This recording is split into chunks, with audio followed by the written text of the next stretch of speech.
Hello, everybody, and welcome to another edition of Magic Mics, proudly sponsored by CoolStuffing.com, CardHoarder.com, Altersleeves, as well as Twitch subscribers and Patreon supporters just like you. I'm Evan Irwin, and we get started each week by saying hello to my two co-hosts, MTG Nerd Girl. Hey, guys. Welcome back. Ruben Bressler. Hey, happy Capenna Eve, everybody. Ooh, yeah. Well, you know, we were very good this year. Yeah. And the Capenna Fairy dropped off the whole set. They left us lots of broken knees under the Capenna tree. Still never got my unicorn in a bed thing. Never got that card. That's unfortunate. Didn't get our Dick Tracy. Day. I was going to say, we have one more day of spoilers. Is there really? I thought they revealed the whole set. Friday is the last day, I believe. Friday's last day, yeah. Oh, I see. Okay, well, I guess there's a few stragglers. And then I know there's the Commander decks and stuff, and that's cool. Either way, yeah. Most of the set, like the last Mythic is out and stuff like that. So, sure. High five. If you missed the pre-show, subscribers to this channel get access to NSFW version early.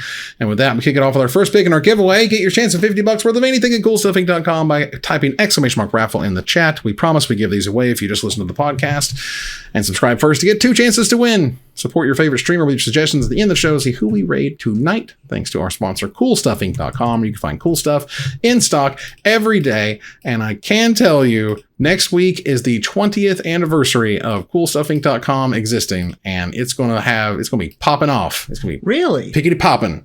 So y'all need to make sure you visit CoolStuffing.com every day. It's going to be hot new stuff. So, what are the starting dates on that, or what are the dates? It starts on Monday. Okay. Yeah. Very cool. So yeah, it's going to be sweet, and it's been fun working on that this past week or two. Let's see here. So first pick, it is Streets of New Capenna Roundup. Oh my goodness. It's stuff that we don't necessarily indulge ourselves like soundtracks, but you know, because Ruben listens to so much music, it's just nonstop. Yeah. But it is kind of cool they're doing soundtracks for sets now, right? That's neat. It's different. Cool. Is it worth doing still? I felt like Kaldheim had the heavy metal, right? Like the thrash metal stuff going on. So that made a lot of sense. And I like Kamigawa having that cool, like, you know, synthwave vibes going. That was fun. Yeah. I can see it. Some swing dancing type stuff. The 1920s. I would love some classic, like, Great Gatsby vibes. That's a good point. Yeah. So, I mean, and there might be some of that out there that you just haven't discovered yet. And there's a link in our show notes. One of the one of the Kaldheim promotional items was an old cassette tape that said Kaldheim sort of like, you know, in metal text and the whole shebang. And it opened up into a disc thumb drive that had like a bunch of spoilers on it. So like they are kind of getting more into the music thing, not just by making the soundtracks, but also just by using like old school cassette players as promotions. And I've seen some like music note type things all over the place. Nice. Yeah. Ruben Bressler notwithstanding, people like music, and it's a universal thing. It is an experience to be able to share with your friends, and having these themed soundtracks does feel like it's worth it. It is something that is so, first of all, ubiquitous, but also unique to each world and each set, that it is nice to have something to listen to and something to sort of get you in the mood while you're participating in the world that you're, you know, trying to become involved in.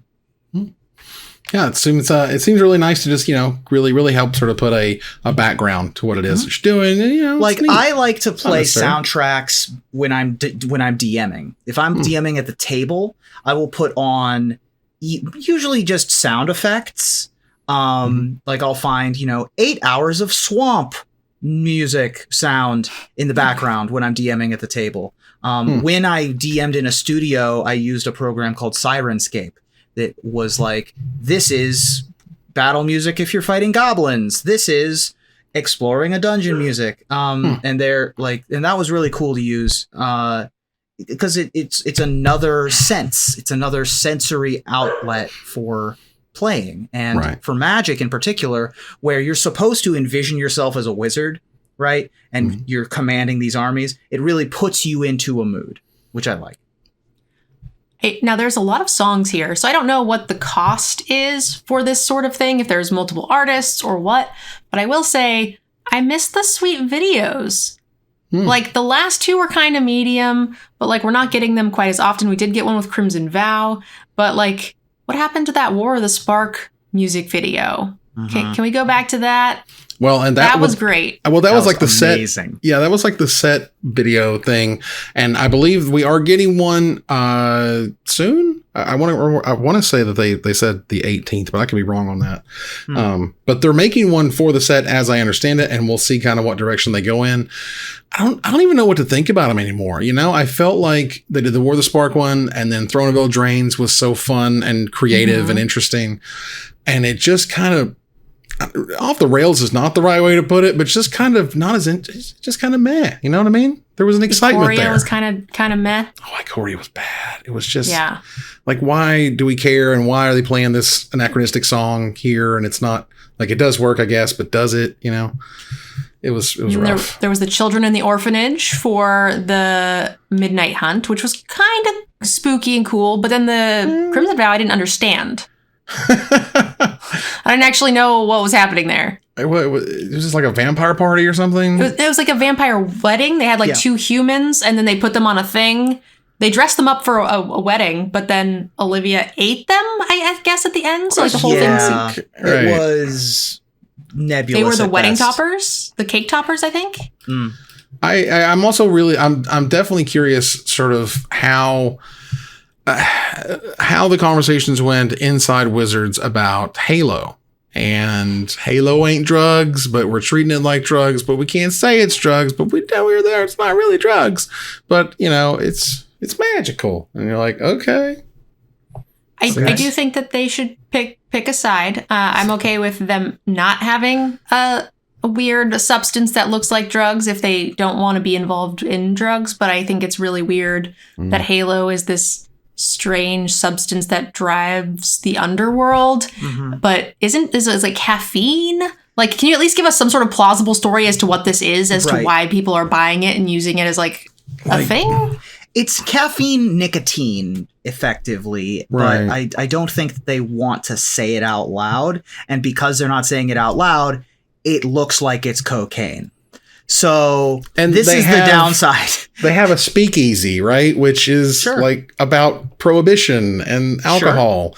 And at that point, is it alcohol based? Also, it's crushed up angels, which I also love. It's hilarious. Juice, right? It's distilled angel essence, right? Isn't that the story?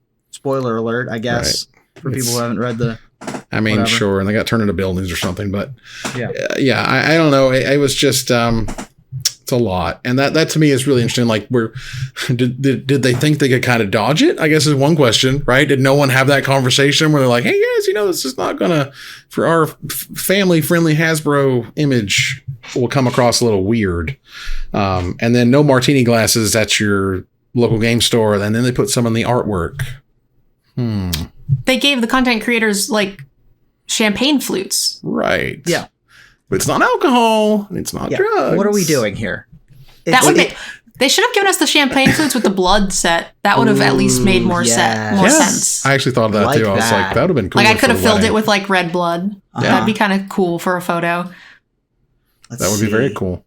What would be a thing that you could see? You can't send a flask, and you can't send a martini glass, and you can't send a champagne flute. That's not true, though. They give, for the Secret Lair promotion, they sent all the content creators the mixology set in that big cooler.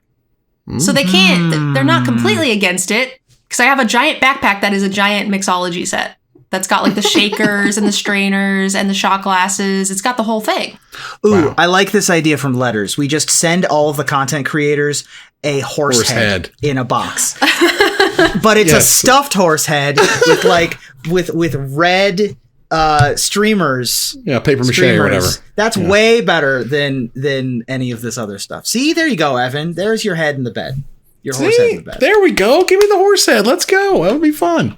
I still think, and there is, I'm sure one day I have previews left, but I'm not expecting at this point to be sort of like a hard-boiled detective showing up at all at this point, then that's okay. No, but it was more Gatsby than private investigator more than Dick Tracy, which I love. I didn't expect them to lean so far into it.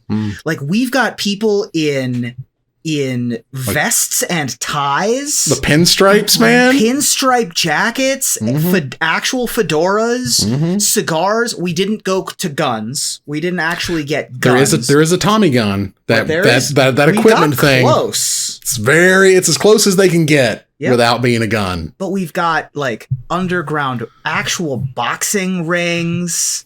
Cars. Like, they got very close. Limousine. Can we dress up for the Capenna top 10? Ooh, sure. I will go find a flapper girl dress right now. Great. I've got my jacket.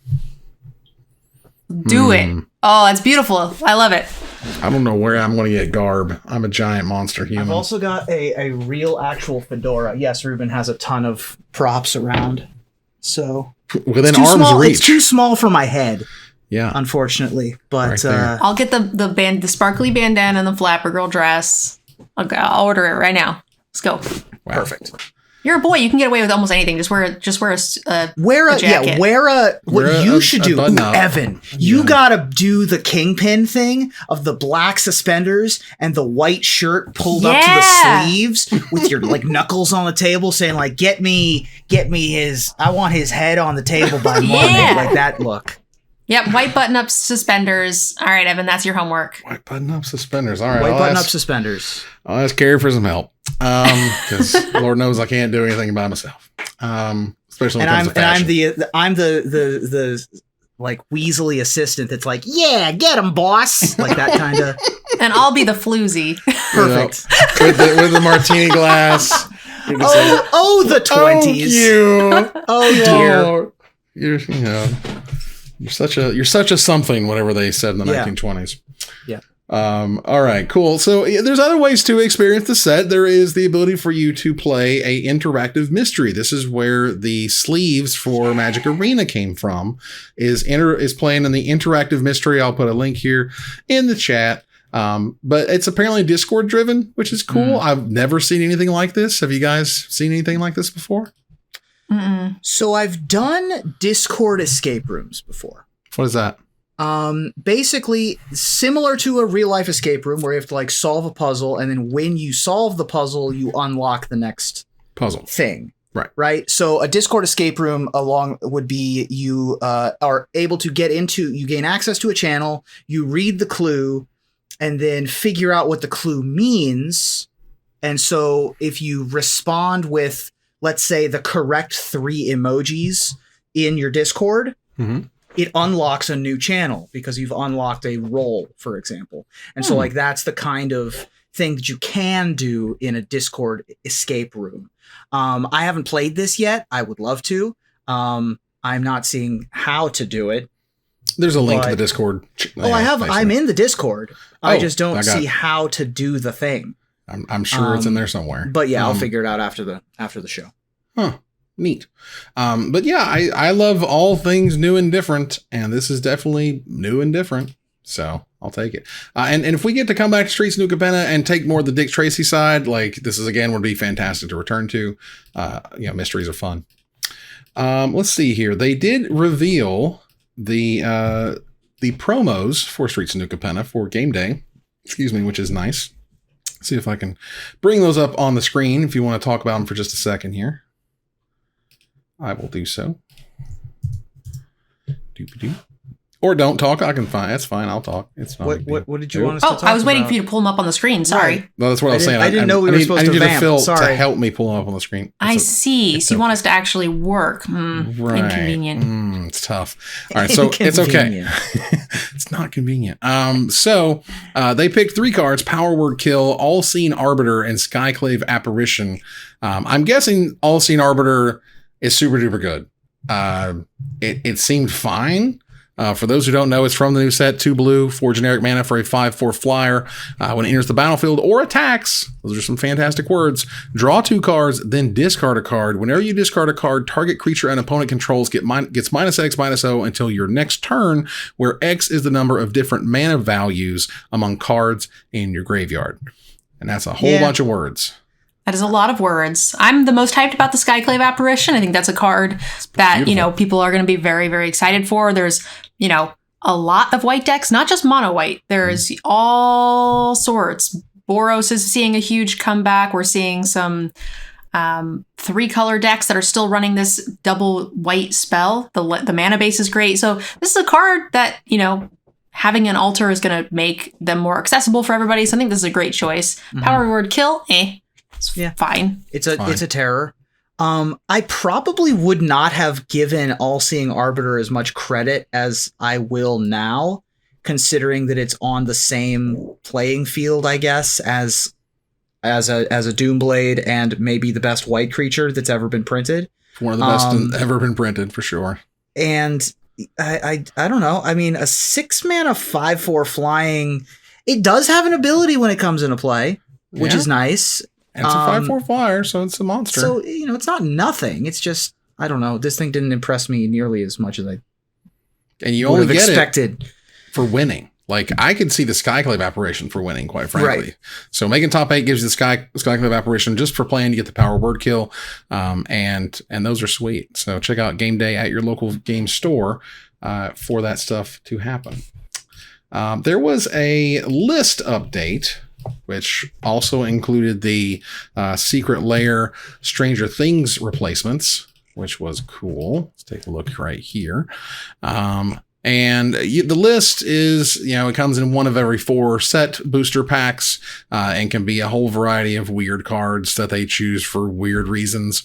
Honestly, it doesn't feel like they've really utilized it very much. It's just been kind of like a place to put stuff.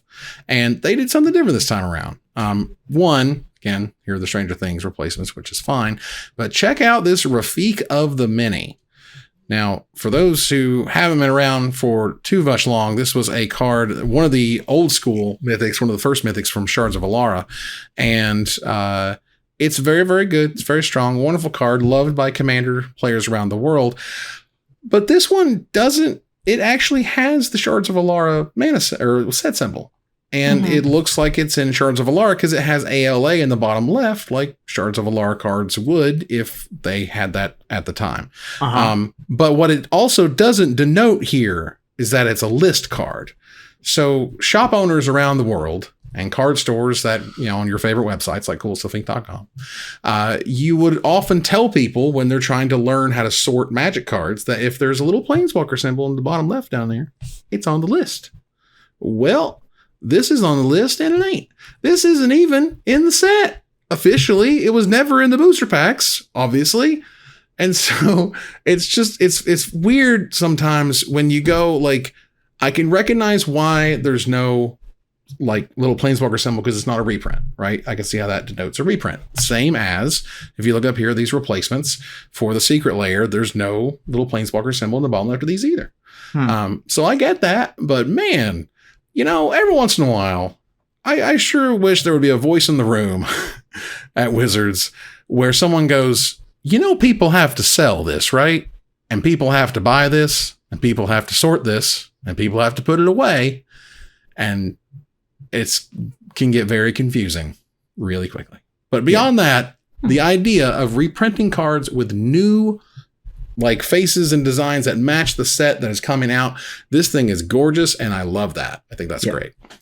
So it looks like a bunch of, if not, well, not all, but the lion's share of additions to the list this time around are legendary creatures, which signals to me that they're all going to get this treatment, which I think is super dope. Well, they've only talked about this one for what it's worth. So. Well, the list of new cards added to the list is on the same page. And they're adding, for example, Asmarando Mardigadiced to Nakuldakar, Elmar Ulvenwald Informant, and Zakama Primal Calamity have been added to the list. So among other legends that are being added, plus, of course, the Stranger Things cards, I would not be surprised if this treatment was available. Well, go ahead. I just wanted to go back real quick because I'm a little just confused as to what you were getting at there, Evan. So you said that people have to sell and sort this. So what is it you wanted there to be, or what is it that is there that you didn't want to be? Because that was a very long tangent. I got kind of lost there. It's okay. If there was anything on the card that denoted that it was from the list, because right here it says ALAEN, this is the machine readable part. If anything on the machine readable part actually denoted even an asterisk would have been nice, and is sometimes what Wizards has given in the past, but something to denote that it's not from Shards of Alara proper. And to me, there's only one of this here because if you look down on the cards added to the list, this one is SNC/ALA, meaning it's inspired from Streets of New Capenna, and that's the only one that does that. Would the artist name in the same line be a thing that changes that? Because this is new art, so I assume that the artist name would be different than the one in Shards of Alara. Right. And sort of the issue is not necessarily people who've, been around Magic a million years and know everything about Magic, but think of newer employees or employees who haven't, who don't know. And they're just like, that looks like a Shards of Alara symbol to me. And that's what's on the sheet. And that's it is an odd thing to take away because the list was very clearly, you have this itty bitty Planeswalker symbol in the lower left-hand corner. Right. That is a list card. That's a list card. It was a very quick, easy way. For example, if you want to see it in practice, look up Abrupt Decay on Scryfall, and you'll see in the lower left-hand corner for the list card, there's an itty bitty, 2 millimeter tall symbol that doesn't interfere with anything. It's in the black border. This is a very strange decision to take that away. Yeah. I was just wondering because you said that the card reader would not pick it up. If that was the case, I think the artist name would be a factor. But yes, if it's an employee hand sorting things, I wouldn't know where to put this. That makes sense. Right. There are automated machine-based sorting options out there. Generally, they're not sophisticated enough. But even if they were, again, it would have been nice to have some sort of moniker here to note they were. It would be nice if there were easier ways to sort the various millions of types of every Magic card. But Yep. And you do have to right, and you do have to open and sort everything anyway. No matter what the people with the tinfoil hats say, Wizards will not sell you reams of a rare or reams of a mythic rare, no matter how often you ask them nicely. It does not happen. All right, so we move out of here. From the first pick to Gather the Townsfolk, thanks to our sponsor, CardHoarder.com, offering the best inventory prices and delivery of cards for Magic Online. Tell them we sent you. They're great. And for this week's Gather the Townsfolk, we'll talk a little bit about the Professor's Kickstarter has ended at $3.999 million. Way to go, Prof. Wow. Wild. That's a lot of money. So he was in the top 10 of all time Kickstarters at 1 point something million, wasn't he? Top 100. Okay, what is he at now? I want to say he finished in the 80 number 80 somethings. Am I wrong on that? Crazy. Can somebody in the chat help me out for that one? But yeah, again, just an absolute monster. They asked for $50,000. They asked for $50,000. So they come out with $4 million. Doing okay. Seems to be doing all right. Now they have different versions, which are awesome. And I'm sure they'll have plenty of rewards and stuff you can add on to your pledges and whatnot as we go along. But it's always nice to talk about a success story. Yeah. Congrats to the Prof. Cool. Well, it's not the longest or the most full week of things and stuff that we're trying to absorb new sets, but we move on here to Desperate Ravens and then onward into Splash Damage. Thanks to Altersleeves.com. Support the show by using the code MagicMikes at checkout for 5% off anything in the store, including a set of exclusive sleeves featuring the Magic Mikes crew at Altersleeves.com/MagicMikes. You can find them. They're great. They're cool. Splash Damage. Go ahead. You did skip one that I thought was kind of good. Oh, what's that? I posted the tweet about it. But the house sleeves. Oh, you got those from the interactive mystery. But we should talk about the sleeves anyway. Okay. We could also just give people the codes. You can absolutely just give people the codes. If people are listening, they might want some sweet sleeves. Fair. Go ahead. So if you guys wanted to pull up the thing there that shows the 5 sleeves, that's super cool. You actually, similar to what they did in Strixhaven, where they gave us 1 free sleeve for every single school that there was, they're now giving us 1 sleeve for every house that there is. So if you guys are on the audio only side, no spaces, read the fine print is the first one. Fun isn't free. Always finish the job. Crime is an art form. Sorry, I thought it said criminals. And then information is power are the 5 different house sleeves. If you guys are on the audio only side, you're going to get a cool colored thing with their logo. And yeah, 5 sleeves is a sweet deal. So make sure you guys check those out. Redeem them on the top right of the store for free. Yeah. Go up to the store and the promo code and bingo bango. Perfect. Yeah. So those are great. So let's move on, to a little bit of splash damage where, Hasbro, now it has to go through like regulatory approval and stuff because it's worth a whole bunch of money, but the D&D parent company of Hasbro is trying to acquire DNDBeyond. So Ruben, what is DNDBeyond? Right. So this is a weird story, and I'm going to try to give some context first. DNDBeyond is the official digital tool set of 5th edition Dungeons and Dragons. It is a third-party software company that has a website and an app and a bunch of other stuff that licenses D&D material officially to be able to use. So you can use it to play D&D using your laptop or your iPad or whatever. Mm-hmm. It is your character sheet. It is descriptions and all of the books for DMs. You can roll dice with it. It also has a plugin to be able to interact with other apps like Roll20. I believe that there's also a Sirenscape plugin. And it may surprise a lot of you, if you know that D&D Beyond exists, to not know that it wasn't already owned by Wizards of the Coast. Seems like the official digital way to play D&D should just be owned by the company that owns D&D, and that is not the case. So this, D&D Beyond was owned or is owned by Curse Entertainment. They also purchased, I believe, MTG Salvation several years ago. They own a lot of gaming brands of various types.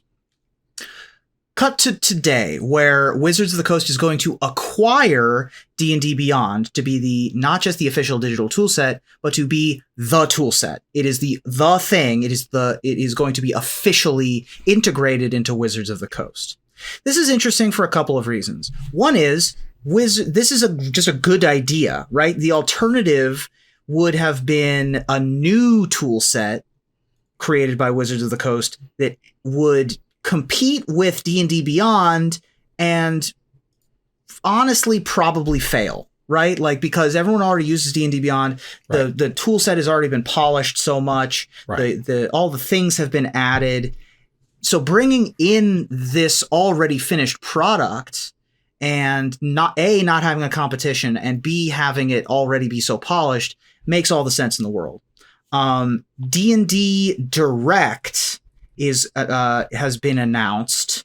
This is a classic Wizards of the Coast announcement of an announcement, where they say to tune in on April 21st at 9 a.m. Pacific time on the Dungeons & Dragons YouTube and Twitch channels for some announcements about lots of things, presumably similar, including this announcement, because these both came down on the same day.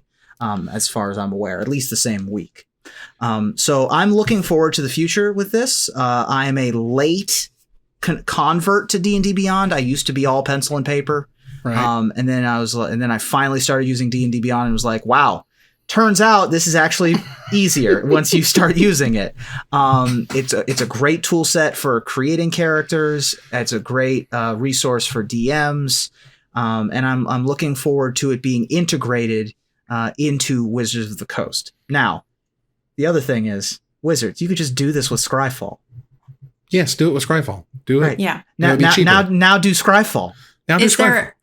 Do we know, are they keeping the D&D Beyond team, or are they just buying the product and we don't know what they do with it. Because this seems, I mean, it seems cool, but it also seems like it could be scary. It is. I would hedge that. How do I phrase this? I would hedge that the team is not going to change for a couple of reasons. I don't know for sure, but I would imagine that there won't be a ton of turnover for a couple of reasons. One is that with the one of the most recent hirees by Wizards of the Coast for Dungeons and Dragons content is Todd Kenrick. Todd Kenrick is now in charge of some stuff at Wizards of the Coast for D&D content creation. He is the former head of content creation at DNDBeyond. They plucked him from DNDBeyond. So he is in Wizards now, and so would bring in the new team. So like I was thinking originally, like when you first, started laying out the story, like one of two things. They're going to make their own platform. They're buying this out first to just get rid of the competition, or they might take it over and kind of ruin it. Because sometimes when something doesn't make Wizards a lot of money immediately, they just go, never mind. I do think it's interesting that it says here the deal shifts D&D Beyond from a royalty-based revenue source for Wizards to in-house development. So they're going to keep getting all the subscription fees. Obviously, nothing's changing for the users because that would be the last thing they would want. Correct. All the purchases made and characters created and campaigns run aren't going anywhere, and so on and so on. It notes that there's 10 million registered users, and man, as a marketer, you can't. I mean, like you're making a new D&D product, you would be paying these people to do marketing for you anyway of the new D&D thing. So let's go. It makes all the sense in the world. It does. And all the data that they have of people playing X over Y, what's popular, what's not. They don't have to pay for that data or ask for it in a specific way. It's all theirs. So to alleviate some of the concern, I would be extremely surprised if the people that they hired less than a year ago. I think that a lot of the turnover from D&D Beyond, the original, what I think of as the old guard of D&D Beyond, Todd and Lauren and others, they moved on to other projects, and then a new team came in, probably a curse team. Either that curse team maintains its position, or Todd just puts in all the old people from 6 months ago. Either way, it's maintaining the continuity of D&D Beyond. Okay. Yeah, so Hasbro has positioned itself to control more of the digital revenue stream instead of just relying on licensing and royalties. Yeah. Especially now, as it reports 80% of D&D players have played the game digitally in 2021. Yeah, so, Pandemic does things. And here we go. And the other funny thing about this to me is Dungeons and Dragons 4th edition was designed with a digital tool set in mind. They were going to come out with a digital tool set for D&D 4th edition, but 4th edition was so badly received so quickly that they never continued with the project. This is like, Jar Jar Binks was so badly received that he didn't have anything else to do further forward. So we don't know what the reality of the future of episodes 2 and 3 would look like had the reaction not been so bad. It's the same kind of deal here. At least 5th edition has had this, D&D renaissance. All of the people love D&D 5th edition. So now we can integrate the tool set into that, and we actually will have a full digital experience. Nice. There you go. All right. Well, let's turn the corner here to the finisher. Cards from the list are going to get some new treatments. For example, Rafika the Many, originally from Alara, is going to get a new Art Deco style gilded showcase treatment. This opens the door to past treatment ideas like Zendikar travel posters and Eldraine storybooks and Modern Horizons 2 sketch frames, to name just a few. So tell me, of all the frames, foilings, and fabulous phenomena that have been made, which Card Plus style pairing are you hoping comes down the pike next, Ruben? Well, as you might be able to figure out from my last diatribe, I'm a sucker for the Forgotten Realms D&D frames. And we've seen the old school rulebook frame used on quite a few dragons already, but I'm particularly looking forward to that frame being used on Grenzo for the first time ever on a card with a dungeon instead. Nice. Girl? All right. Well, the new gilded Art Deco frames are gorgeous, but there are so many other great Gatsby parties to go to. So I'm looking forward to getting a gilded version of Eidolon of the Great Revels, because there ain't no party like a Theros party, because Theros parties kills gods. That's how they roll. They murder gods. Well, look, my love for Giant Solifuge is well documented, but it's never gotten a special frame treatment. Until now, with the first special printing of Giant Solifuge of all time, using the Kamigawa Neon Dynasty Ninja frame, not only making the single most Evan Irwin card of all time, yes, please, thank you, but also perfect for swinging in the red zone for your team. Just ninja style. Whew. Many little arms. Yes. Many little ninja stars. Be great. Absolutely fantastic. And that ends the live episode of Magic Mike's. Thanks for joining us here to discuss all things magic. Thank you, Nerd Girl. Thanks for having me, guys. Thank you, Ruben. Thanks. See you next time. That's right. As we move on here to our final slide, I want to thank our sponsor, CoolStuffInc.com, our co-sponsors, CardHoarder.com and Altersleeves, my co-hosts, Nerd Girl and Ruben Bressler. You guys for watching and listening. I hope you support us at Patreon.com/MagicMikes. Please follow, like, tweet, favorite, share, subscribe, do everything social that tells people we exist. Catch us online on our Discord, Twitch.tv at Magic Mikes, on Twitter at Magic Mikes Cast, our Magic Mikes subreddit, and like the Magic Mikes page on Facebook. Or join us here next week, same time, same place, for another episode of Magic Mikes. Good night, everybody.